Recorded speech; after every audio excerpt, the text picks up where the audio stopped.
because we don't want to use energy. We want minimum effective dose. That is massively important with performance-based athletes. Hi, I'm Erin Carson. I'm a strength coach for Team Solomon, and Annie and I have been working together for just over a month. We're really super excited for 2026. Move, body, move your body. 27, and then 90-second jog, and then 10 minutes. Do you talk in miles per hour? It's not Ks. No, yeah, that's I that's speak my, in Ks. Oh God, no, So I they're can't like do that. 3 That's how everyone in minutes. France is. And Yeah. I'm like, yeah. These are the coolest thing ever. The yellow hurdles? Yeah. Yeah, they're cool. It's like, I need a set of 10. Good. All right. So we're going to go right to pull-ups. So the most dangerous of a pull-up is right at the bottom. It's a flex to be able to do it off the bottom, but it isn't an indicator of winning a gold medal. You're a little taller.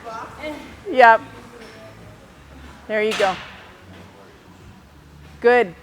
Okay, I'm going to throw you a question. 4. Yeah. What's a common mistake that runners make when implementing strength work into their training? Well, my first answer will be structure and having an annual plan around competition and goals, performance goals. Again, strength training is about supporting the training, but overall, the program is measured by the success of the athlete in the sport. And so the plan shouldn't always be the same plan. We're in a period right now of establishing good strength and really good range of motion, but we have a race in 5 weeks, 4 weeks. We've been able to do some good work leading into a race, and that's very, very conscious. So the performance is always the measurement. The biggest mistake I think people make is they want to do really, really well in the gym, and they have certain gym goals. We can touch on the whole concept. Annie, wait just a second. Is that the AI? Let's think about AI and strength training. If that were the case, and we were just using an AI-based strength program, it would indicate, oh, she accomplished that. Let's go up and wait. Let's go up and wait. But that would get in the way of the running because we don't want to use energy. We want minimum effective dose. That is massively important with performance-based athletes. So basically, what we're looking for is a really efficient, economical, accessible, and when I say accessible, we want something that emotionally and mentally and psychologically the athlete feels successful. If it's too hard, if it's too heavy or too mechanically difficult, the athlete's not going to enjoy it and it's going to take a ton of energy. And it's mental energy, which is also very important, right? And then there's just the progression of, what you're capable of as an athlete. We're going to rest and we're doing that one more time. All of it? Yep. You need load.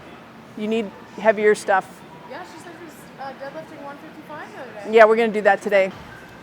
So we're working strength into some mobility and getting ready for the next exercise. So the organization of the session really is that it's somewhat continuous. Yeah. We're not looking for a high intensity interval training or anything like that.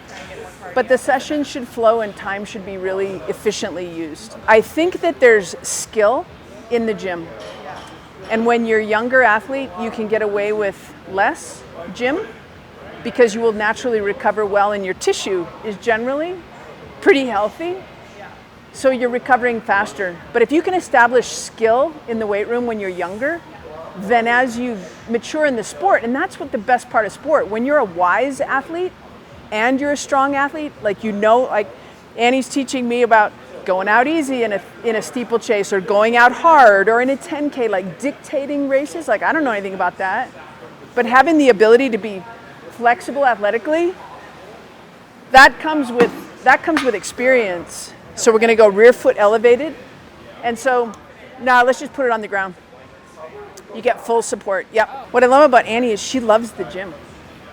And most of the athletes that I work with, quite frankly, just 10, love the gym. And I think it's because of how we do it. Like they know they're not going to get cooked. Track athletes, again, you guys do more speed work. So you're a lot happier as a group than my Ironman athletes. And so load is really important for a hormonal response. Like I have a lot of my guys that are like, can we just go heavy today? And that's simple things done very heavy. And they leave here with a spring in their step and they're much happier. You know, a lot of people, even in this day and age, have come out of college being trained in the gym by football coaches. And they hate it. They don't understand it. How does this relate to my running? But this move here is so, this is about decompression. When we look at what happens in running and running economy and how you run, as fatigue comes into the body against gravity and ground, even if you don't visually see it, it's there. And we definitely, we want our athletes to use diaphragm and all the muscles of respiration to elevate and decompress the spine, and understand that, like, that was one of the first things we talked about. Even when you're just out running, all of a sudden one big breath can reinvigorate the psoas, because the psoas muscle and the diaphragm are so intimately related. I'm coming right back there. So it's a rear foot elevated split squat, because she has connection on both of those. When you have your back foot on a bench, you can push your toe into the bench and you're pushing up. So this really uses that front leg a lot more. And we also don't want a huge stretch in the back leg. So some people think if some is good, more is better, and they go into a really long stride and they get so pulled here. I saw a video of you the other day. Your stride is so beautiful and long, but if we started adding a bunch of tension into that, you would lose some of that beauty, because that's freedom, right? You have freedom there. Yeah. You're free, Colleen. Yeah.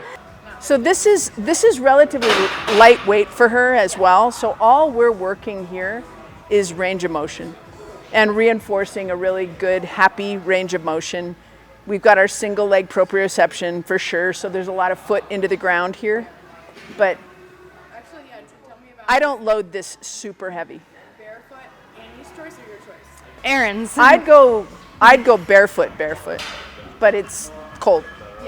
Oh, you want me to be doing this without socks? So See, I wasn't aware of that. toes, yeah, but that's all right. We're No still feet new. pics today. Nope. Socks on. Yeah, get a pedicure. Socks hold the toes together, just like a shoe. And we want the toes. 105 pounds, this is nothing. So it's just a nice little warm up, super easy. Kinesthetic perception it's called. So hex bar is just good for this first race and this first phase. If we keep coming back to the hurdles and ensuring that we're never losing any range of motion, we're never losing any pop, but we continue to get stronger, that's going to play well. When we get into our working sets, which we're now into the working sets, we're going to go 4 sets of 6. Where's she at now, weight-wise? 3, 145. A good measure for people with hex bar is your body weight plus. So once you can get to 3 times 10 of your body weight, then it's time to think about dropping down to the 4 to 6 rep range and building strength into it. But it could take 4 to 6 months to get to 3 sets of 10. And then I would add one more little piece to that. How many reps in reserve do you have after 10? So when you get to 10, you know you own it when you have 2 or 3 reps in reserve. But you choose to end at 10. Do you ever have your athletes max out? We're going to let their coaches, their sport coaches, max them out at different ways, whether it's hill repeats, track session. We do not max out in this gym. I don't think that would play well. And it's irrelevant. It's not important.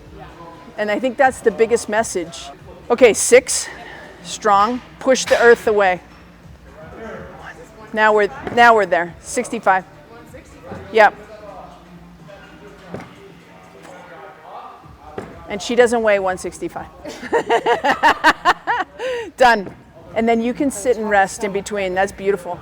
The science would say 2 to 3 minutes between sets. I have decided, based on my research and experience, endurance athletes don't need as much time between sets. But I do keep my eye on the clock, and I sometimes be like minimum of 90 seconds. This is a very vertical posture on the hex bar. And there's a couple ways to do it, and Annie's doing it here, very vertical, so it's very squat-like to our previous conversation. The other one would be to take her more here.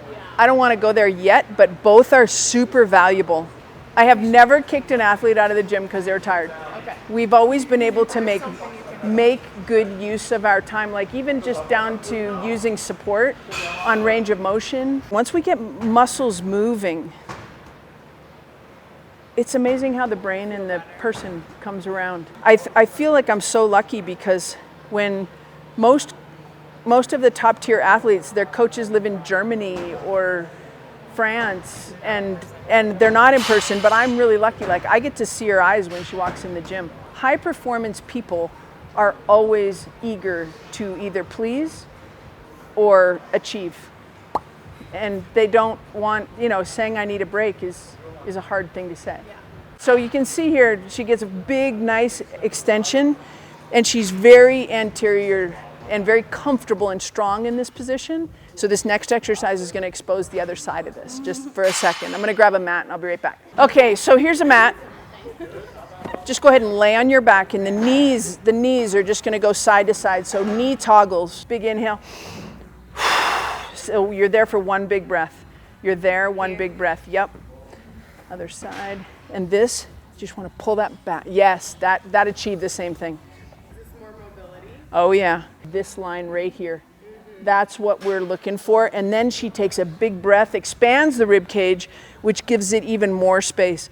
So if we're looking for that decompression in the space between the ribs and the hips, we'll get better lower body functioning. So even in a race, there's a point where somebody loses their form, and that's usually when they get dropped. So this kind of stuff, this is the length. And it's unloaded, but you can strengthen it. Now we're gonna go pubic bone to belly button and squeeze my hand. Now breathe. And you can kind of see the shaking. Keep squeezing my hand. Lift your feet up just a little higher. Squeeze my hand. There you go. Now you're gonna find happy in there. You gotta breathe. That's it. So the hip flexors are working super hard. Keep breathing, and then we want to relax the breath, but don't lose the spine into the ground. There you go. So this is finding balance to that lordotic curve, which is a beautiful thing. It's very athletic. Now, extend your right leg out, touch the heel. Don't lose me. So today we did a little bit less plyos than we've been doing. Okay. But it's the end of the week, end of a good training week. Going into a big weekend? Not tomorrow off, but 18 on Sunday. What was the hardest thing that you did? Probably that. That one? Yeah. Because I want to live like this. Yeah. So it's hard to do this. And it's not necessarily all bad, right? It's not bad. Yeah. So this is where an athlete lives, and they have no back pain, and they're performing on a high level. Bubble butt though. Then they're fine. Yeah. But we also want to find the strength in that as well,